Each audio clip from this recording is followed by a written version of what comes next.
Vamos falar de um assunto muito importante agora? 1º de dezembro é o Dia Mundial da Luta contra a AIDS. A semana é uma oportunidade para a gente refletir junto sobre a prevenção, sobre o combate, sobre os números que, infelizmente, no Brasil estão aumentando assustadoramente. Quero que você confira nesse VT.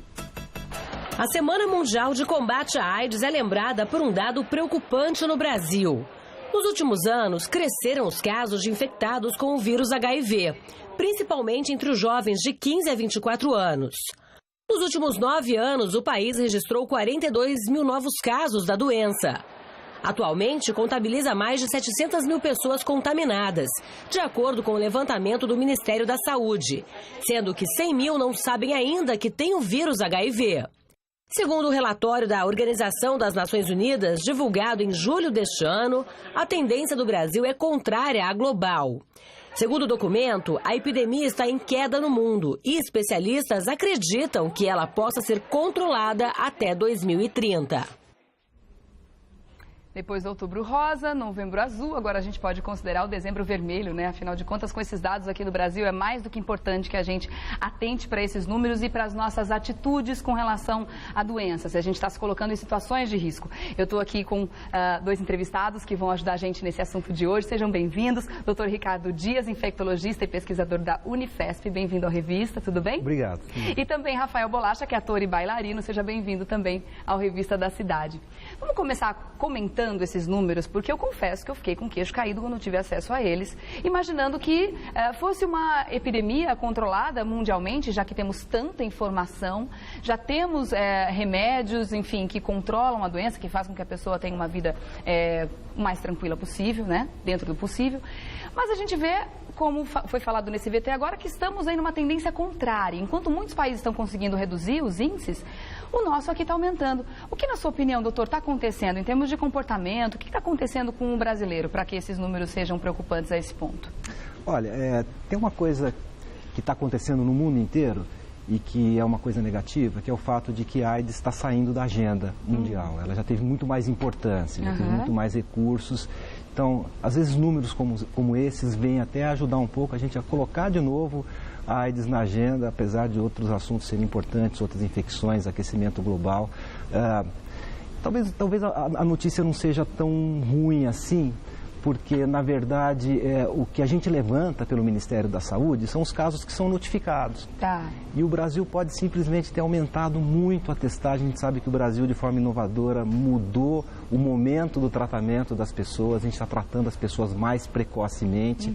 Isso faz com que a gente notifique mais casos. Tá. De qualquer forma, a gente não pode relaxar a vigilância e os números que aparecem, principalmente entre jovens, eles são preocupantes. Isso pode ser como uma contingência natural de qualquer epidemia. A epidemia tem altos e baixos. Então, a gente pode estar num momento de alta agora, porque as pessoas jovens que estão entrando na atividade sexual, obviamente, não têm o HIV ainda.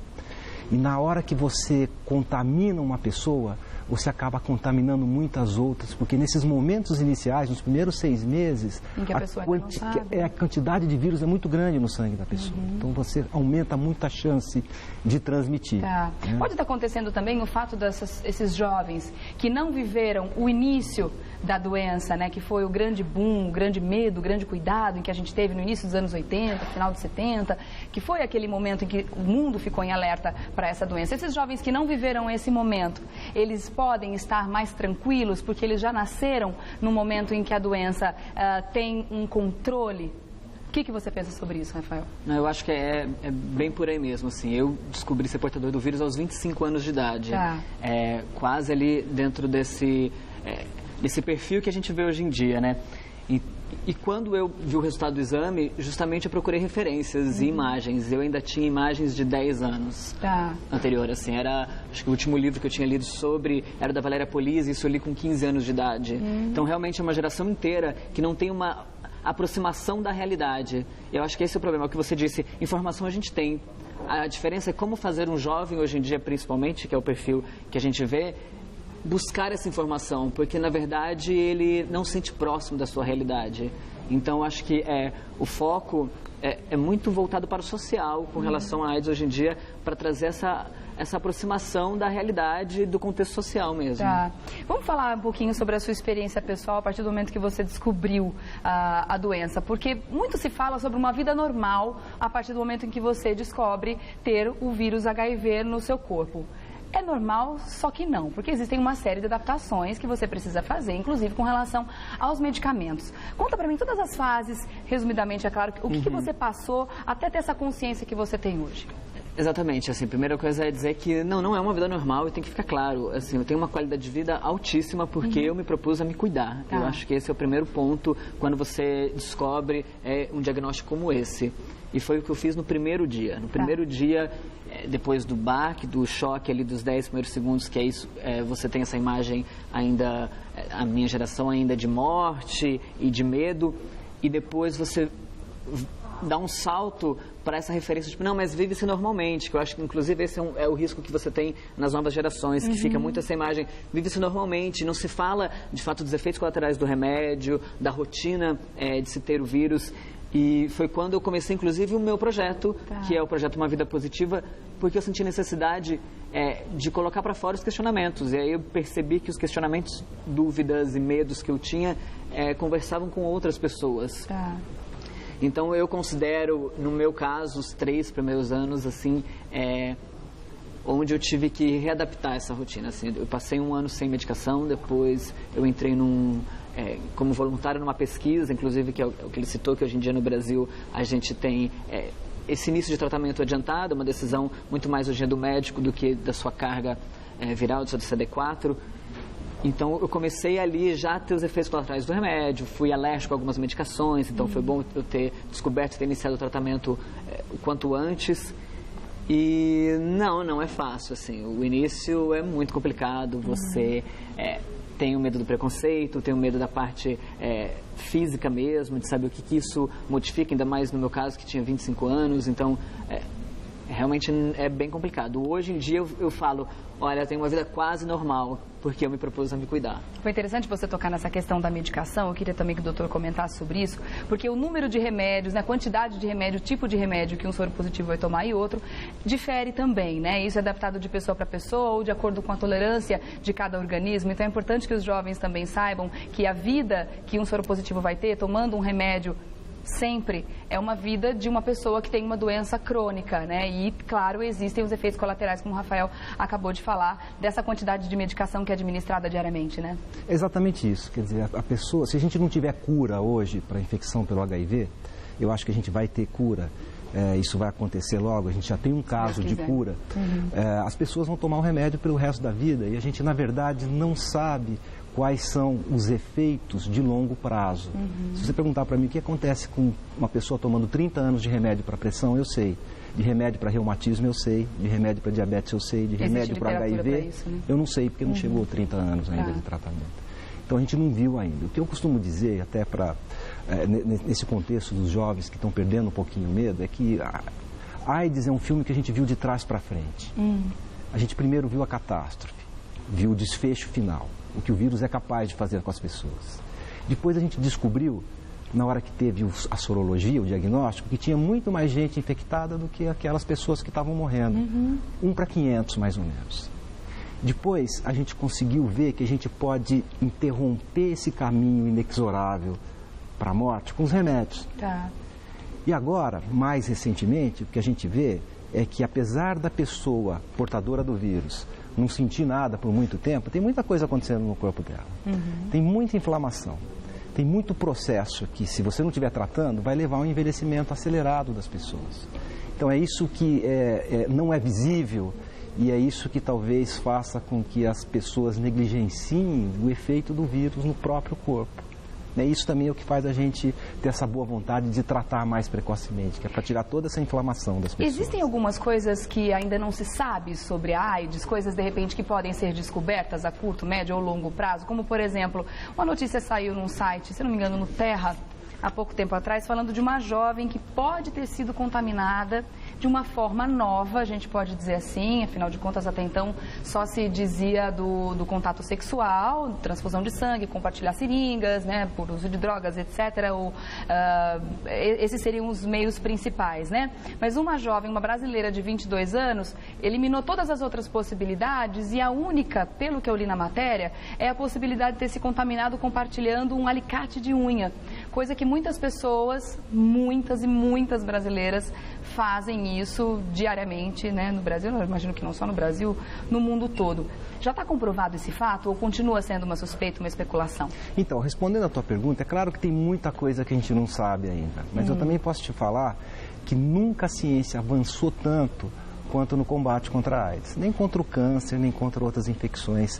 A gente dirigiu muito esforço para a pesquisa, para entender o mecanismo da doença, para entender qual que é o ritmo de vida do vírus, e a gente foi inovador nos tipos de medicamento que foram desenvolvidos. A gente sabe muita coisa. A gente sabe exatamente como o vírus é transmitido.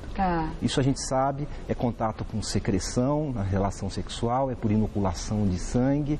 A gente publicou há um tempo atrás um caso de transmissão por mordida humana, que no Brasil também, o único no mundo, mas tinha sangue na boca da pessoa. Um paciente que não sabia que tinha HIV, convulsionou por consequência disso e a mãe colocou a mão na boca.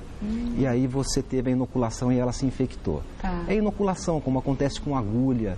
Isso pode ter acontecido no caso do alicate. Para a gente saber de forma inequívoca se houve esse tipo de transmissão, a gente tem que olhar o vírus das duas pessoas e falar assim, ó, esses vírus têm identidade genética, eles são irmãos. Para saber se eles conversam. Dá para fazer isso daí, né? Eu não sei exatamente se nesse caso do alicate isso foi feito, eu acho que pode ter sido feito, eu vou ficar devendo essa informação.